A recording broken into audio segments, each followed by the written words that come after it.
You're listening to Soundside. I'm Libby Denkman. Seattle ice hockey fans, rejoice. There is a new professional women's team to root for starting this fall in our city. The name of that team is yet to be determined, but we're going to get to that. There are so many things we do know about this upcoming third season of the Professional Women's Hockey League. This year, for the first time, the league is expanding into the Pacific Northwest, so there will be teams in Vancouver and Seattle. Now, the league has 8 teams total vying for the Walter Cup, and things are moving fast at PWHL Seattle. I really can't wait to not have to say that acronym, so let's pick a name soon. Players have been drafted. Head coach Steve O'Rourke has been hired. There's still a lot to be figured out, and the person making many of those decisions will be the new general manager, Meghan Turner. Turner was the assistant GM at the Boston Fleet before being tapped for the head job in Seattle, and she joins me now. Meghan, thank you so much for being here, and very excited to see women's hockey coming to Seattle. How are you doing today? Yeah, I'm good. Thanks, Libby. Happy to be here with you today. So I have to ask, how do you approach the job of creating an entire professional sports franchise from scratch? I mean, what is the order of operations to get this thing up and running? Yeah, so it was pretty crazy to start, but order of operations first, order of business was to try to find people other than myself to hire within the That's organization. So key, probably, yeah. yep, takes a village. I really wanted to get a head coach in place so that we could really build this together.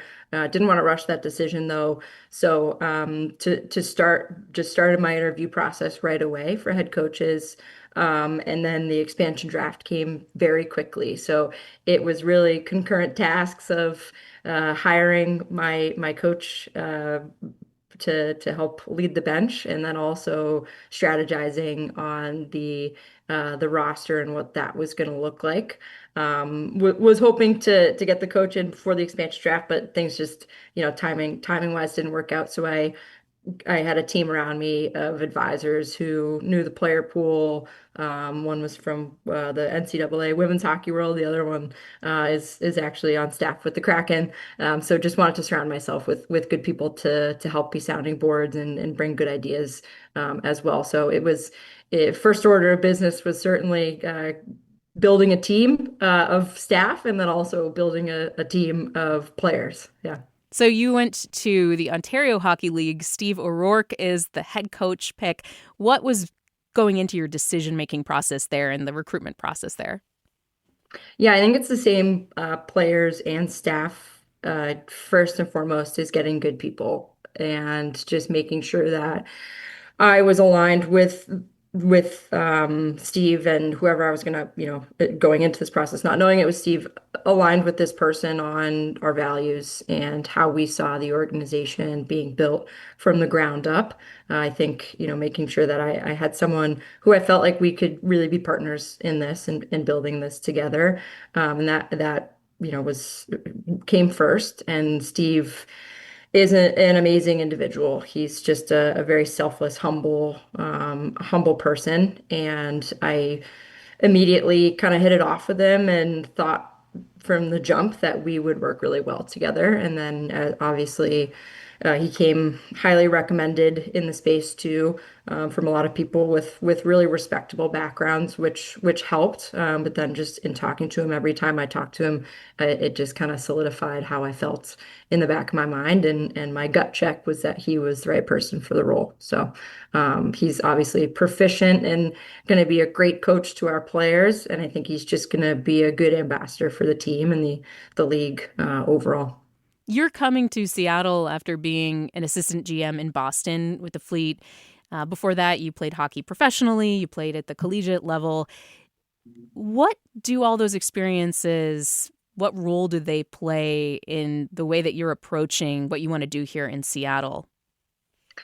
Yeah, I think it's important to understand the history of women's hockey, to understand where we've been and where we can go, and be able to really appreciate where we are today and know that the ceiling is so high for us. So definitely playing career, I think, gives me my pinch me moments because I never had this as a player. and could only really dream of it. And Professional then women's hockey league at this level, you mean? Yes, sorry to Mm-hmm. clarify. Yeah, Yeah. just the league having the success that it's had. As you when I was younger, it was picturing me winning a Stanley Cup, which obviously wasn't a possibility. So now those little girls can picture themselves winning the Walter Cup, which is a really, really cool thing. So I think just having the playing background gives me that perspective of knowing what I used to envision versus what little girls can envision today, which is really cool in my brain. And then from the assistant GM side in the past 2 years, I think just helping me build the organization from the ground up. I was lucky enough to be hired just before the season started in year one and had a great mentor in Danielle Marmer and saw firsthand a lot of the success that she had in building a great culture in Boston. And, just some of the things we learned along the way together to be able to inform my decisions and how I structure this organization and the people that I surround myself with to help me do so because I know I certainly can't do it myself. We're going to get back to Danielle Marmer because I want to know if there's a rivalry brewing between Boston and Seattle now with the expansion team joining the league. But first, when we talk about the draft picks, there was the expansion draft and then the regular season draft, which was just a couple of weeks ago. Talk to me about how you approached the draft. Yeah, but certainly there was a lot of really good players that were in that pool for the expansion draft, which gave me a lot of excitement. A lot of good players who brought a lot of different things to the table. So first and foremost, I wanted to get the right leaders in the locker room. Obviously, Hillary was my first sign and is when I think of one person, she is that person. Hillary But Knight, Team USA captain, veteran forward. Yep. Yeah, huge star. Yeah.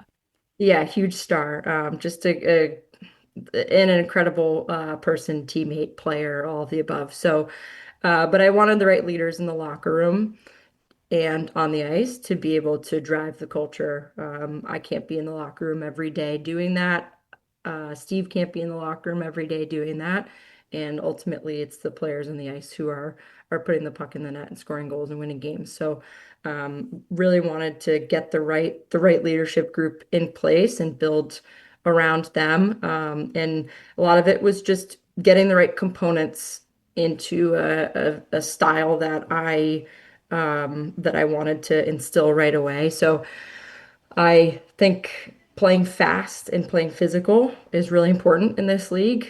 Those are two pretty simple concepts in theory, but it's really hard to implement in practice. So I wanted to make sure that we had some sustained offense and some size as well to be able to put some fear into the teams that are coming on the ice with us. I'm from Boston, so I maybe have a little bit of that edge on me, or from around Boston. So, um, and then on the D side, just in general, just wanted to be hard to play against. Like I said, so yeah, a lot of different thoughts in terms of just how the roster, I wanted the roster to shape up with those players, but I think first and foremost it was getting good people, getting the right leaders in place, and then crafting a roster that I felt meshed well together.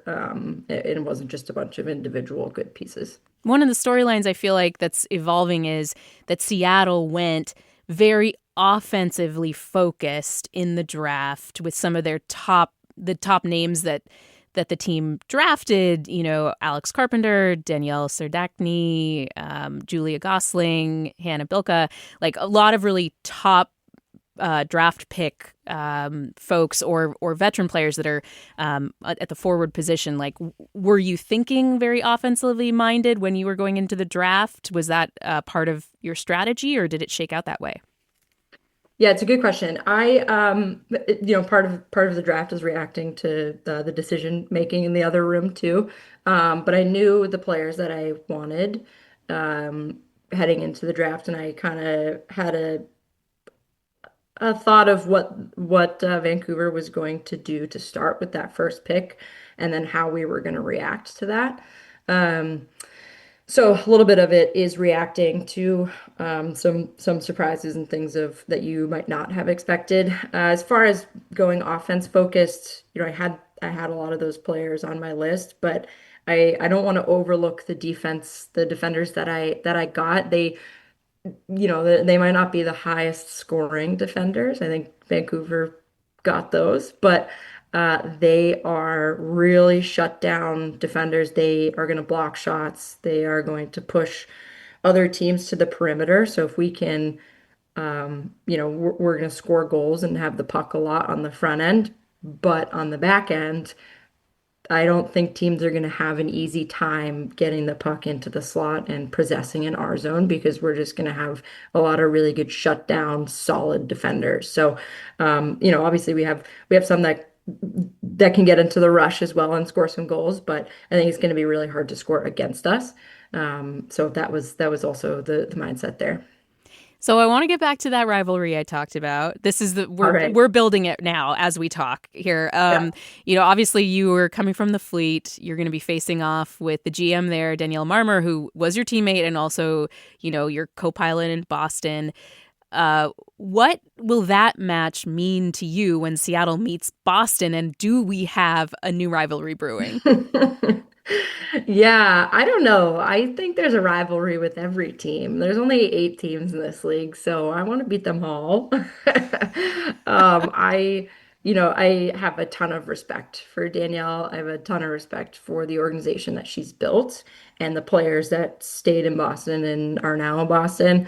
But yeah, I for sure will want to beat them, as I'm sure they will want to beat us too.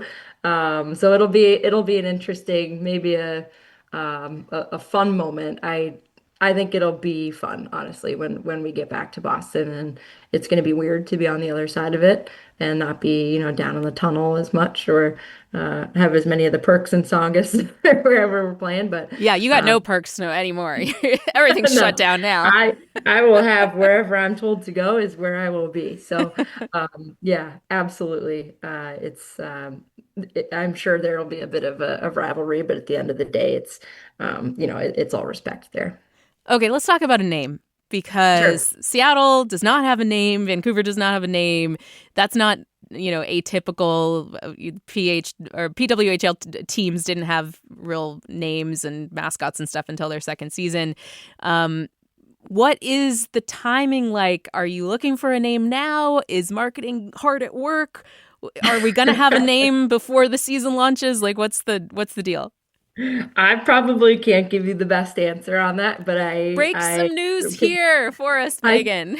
I can state one thing that the league is hard at work. I'm sure putting a good brand together for everyone, and I know it'll be well received, and they're going to do a good job. They did a great job with the fleet and all the rest of the original 6 team names and logos. So I expect it's going to it's going to be, just as good quality there. But sorry, I probably can't give you exactly what you're looking for today on Okay, that. we are going to put you slightly on the spot because we did have some listeners when they heard we were going to talk to you, Yep. call in and write in with some name ideas. Oh, So okay. Well, I love it. you don't have to, tip your hand here, but we'll just throw some at you here with some recommendations.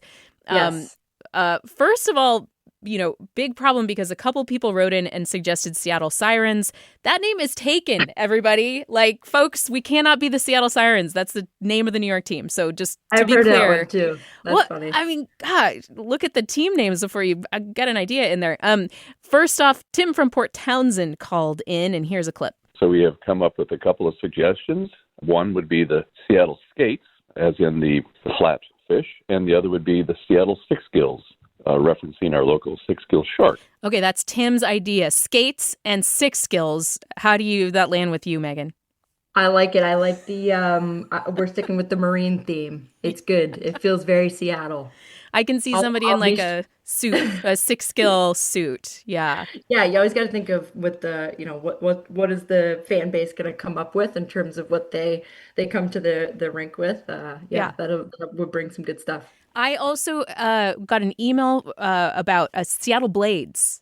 got any reaction to Seattle Blades as in hockey skate? Yeah, we've had so the CWHL had the Boston Blades. Ooh. The Bruins mascot, I believe, is called Blades as well. Which I think I don't know. Don't quote me on this, but I think Okay, Jillian okay. Dempsey might have named that one back in when she was younger. So that's a good one though. Okay. It's a classic. Can't go wrong. Final request. Our supervising producer here says that we should have a moratorium on any more weather-related names because the women's soccer team, of course, the rain, we've got the storm already, and the request is maybe look beyond the weather. So that's Noted. I feedback. will I will pass that along. Okay.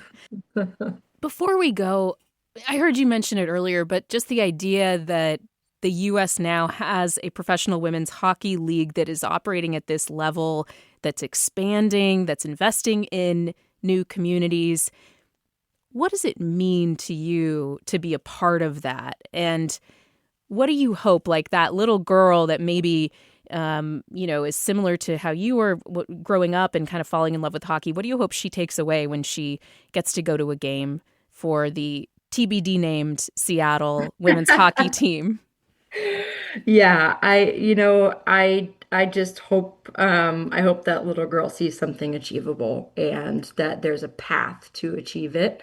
It's not just that this is something that's there, but creating the pipeline and the ability to get there, I think is really important. And that's something that is really important, I know, for me and for the Seattle organization, but it's super important for the league as well, just from that grassroots perspective. So yeah, it means so much to me. It's for me, this is not just a job and a career, but it's truly a passion and something that I feel so close to and just so passionate about making sure that there's a path, there is a dream that's achievable.